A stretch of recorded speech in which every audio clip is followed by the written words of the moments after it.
Jesus walked into a locked room. The disciples were hiding.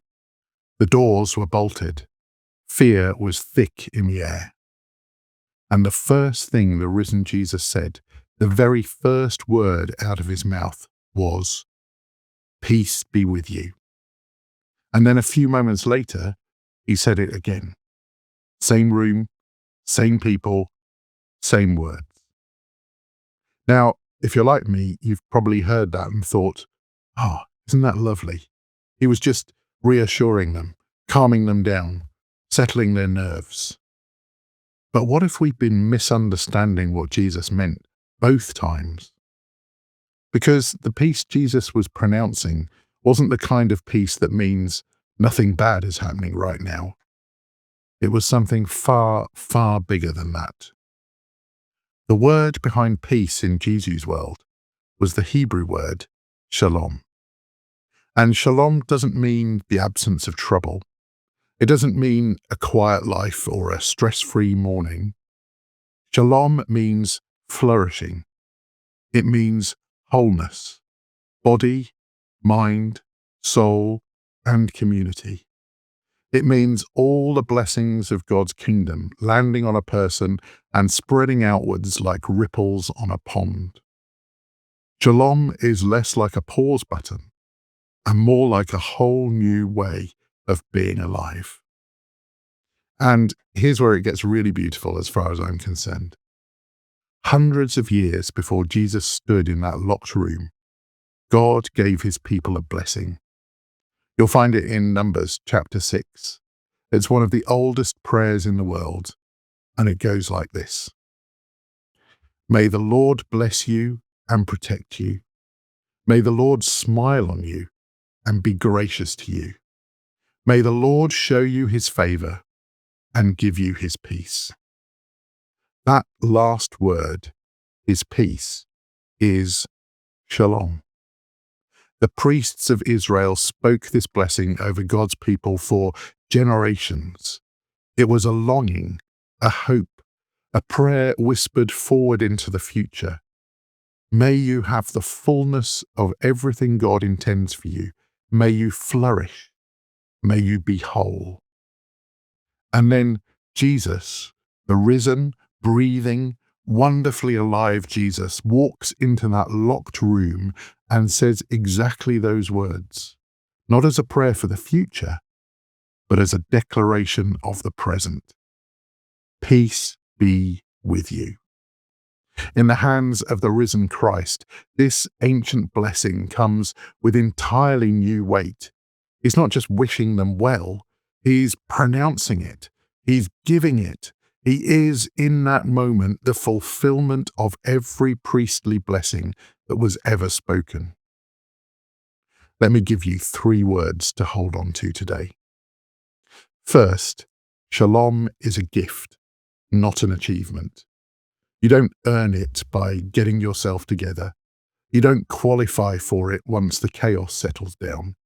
Jesus didn't walk into that room and say, right, well, once you've stopped all your hiding and figured out your next steps, peace be with you. He walked in while they were still hiding and gave it anyway. God meets us in our mess, not after we've cleaned it up. Second, shalom is active, not passive. Now, this is where it gets practical.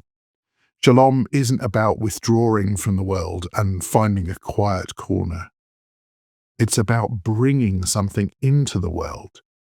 Wholeness, healing, generosity, presence. When you bring a calm word to a stressed out house, that's shalom. When you check in on a neighbor, that's shalom. When you show up at your call or church on a hard week, you are, whether you realize it or not, carrying shalom into the room. Third, shalom is bigger than you. The old hymn writer Frances Ridley Havergal captured something close to this when she wrote, "Take my life and let it be consecrated, Lord, to thee." That's the movement of shalom. It flows from God into us and then outwards through us. It was never meant to stop. I want to read that Numbers blessing over you again, slowly this time. Let it seep into your soul as you listen.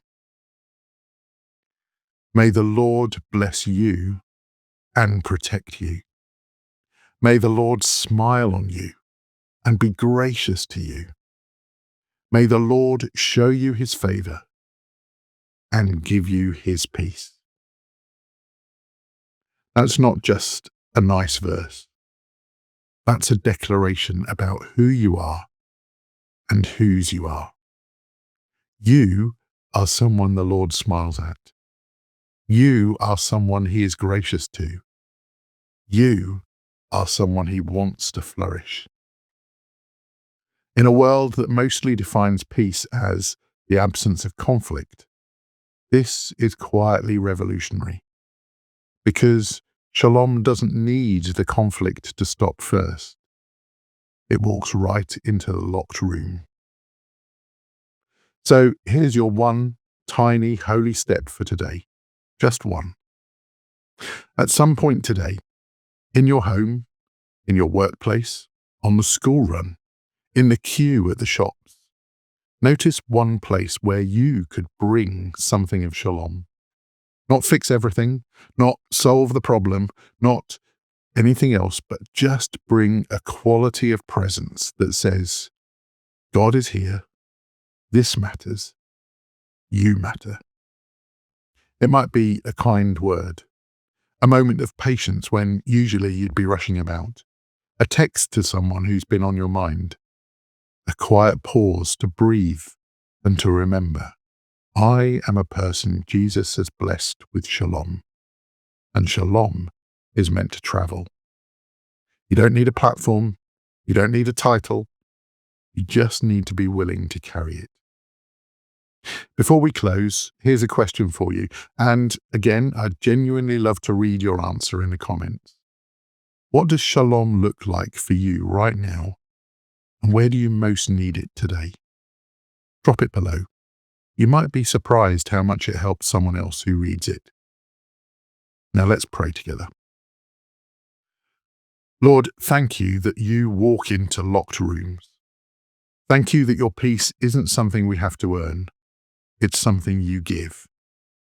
Today, help us to receive the Shalom that you're offering, and then gently and faithfully carry it into wherever we're going. In the name of the risen Jesus, who is our peace. Amen. And if this has been helpful today, do subscribe so you don't miss a single devotional. Tomorrow, we're looking at something that might just change how you see your week. Jesus said to his disciples, "As the Father has sent me, so I am sending you." And that sending, it didn't end in the upper room. It reaches all the way to where you are right now. We'll explore what it means to be a sent person, even if you feel anything but ready. I'll see you tomorrow.